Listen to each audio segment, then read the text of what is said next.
danaystaha bareersani haddii uu baadhigay jiilkii bedeli lahaa iyaguna ma baydheen cilmi ay bartaan iyo buuggii ma tuureen aaladaha la baadhiyo internet ma booqdeen facebookga baas iyo komentiga ma bixiyeen boqolaal xumaanood maysu boosgareeyeen youtube bartiisii maysu soo badheedheen buuq iyo dagaal iyo caydii ma badiyeen boogtii qabiilkiiyo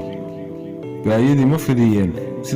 sida binada gurigii beeshiis ma u samaysteen alla tiradoodu badanaa oo barako darana. السلام عليكم ورحمة الله وبركاته. مقاعيق وقراد حسن وحان هلكن إذن كسو قدبنا يا قبي مقعيسا لإلها بادي قوب قبي قاسي وان كغاهد ليو كرامدي iyo gobonnimadii iyo sharaftii iyo cisigii ay Soomaalidu lahayd in ay luntay oo dhulka gashay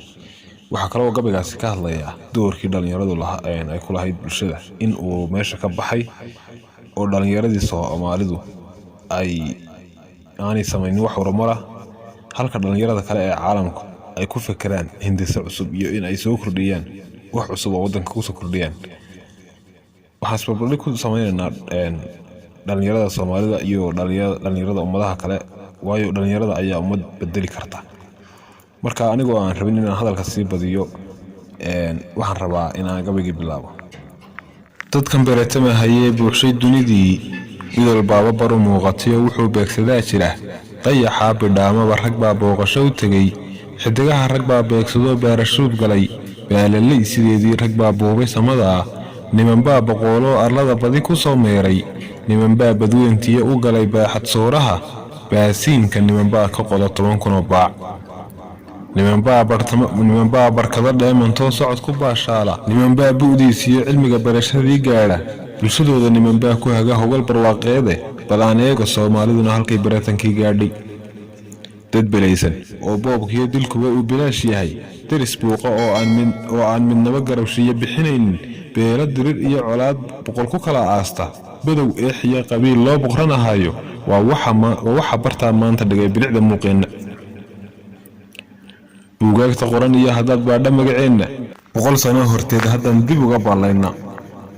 danaystaha bareersani haddii uu baadhigay jiilkii bedeli lahaa iyaguna ma baydheen cilmi ay bartaan iyo buuggii ma tuureen aaladaha la baadhiyo internet ma booqdeen facebookga baas iyo komentiga ma bixiyeen boqolaal xumaanood maysu boosgareeyeen youtube bartiisii maysu soo badheedheen buuq iyo dagaal iyo caydii ma badiyeen boogtii qabiilkiiyo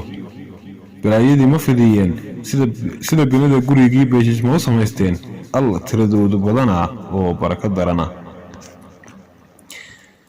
dhalinteenu inay baabaadiyo damaca beenoobay inaan baadi goobnaa way bannaan tahay baaritaan markaan galay wixii iiga soo baxay aan bayaansho goortay dhibtani inagu soo biirtay markii baaxadii aan lahayn beela lagu koobay buruudkii laxaadkii markii baylka lagu sayray baawarkii awoodii markii booda laga toogtay dhaqankii burhaantii markii boorka lagu tuuray tacabkeenna baaba'ay markaan hoos u bogan weynay caydhiya markii layna biday baahi joogto ah deeqiya markii layna baray boon u gaalsido boqol geela ninkii dheefsan jiray markii boorash loo qoray badalkiiyo galeediyo ninkii beeran jiray ciidda in beriisa inuu maanta helo markii bacadka loo taagay gobonnimo markaasay ba'do beerka laga laaday inaan ruux baraarugin ayaa loo ballamaya ninba aaga jecel markuu biisho maalkaaga 100 magac markuu ku baxshay beesa kugu qaato macdantiya markuu kala baxo dahabka baaxeera adoo baahan markuu keeshish buuxsado cadowgiya markii ay bahoobeen biir qaatuhu markii taladu biibtay leena kala boobay birigiyo badweynta markii biimo lagu aasay sunta baahdiyo markii haamo laga buuxshay baadroolka gaastiyo markii budal la soo dhoobay beledkaba dhammaantii markii xaalad lagu beeray woogaha dilaaciyo markuu cudurku sii baahay bilistiyo haweenkii markii ubadka loo baaqay dawo beerka gubaysiya markii nuurad laga buuxshay wooc iyo dharkeen iyo markii ciinka lagu baabay xag allaan badbaadiya baaqi nool lahaye bixisada waxaa laga rabaa inaan ruuxna baalmarin. gabaygii baadi goob intaas ayaa ku dhan yahay. assalaamu calaykum waraxmatullaahi wabarakaatu.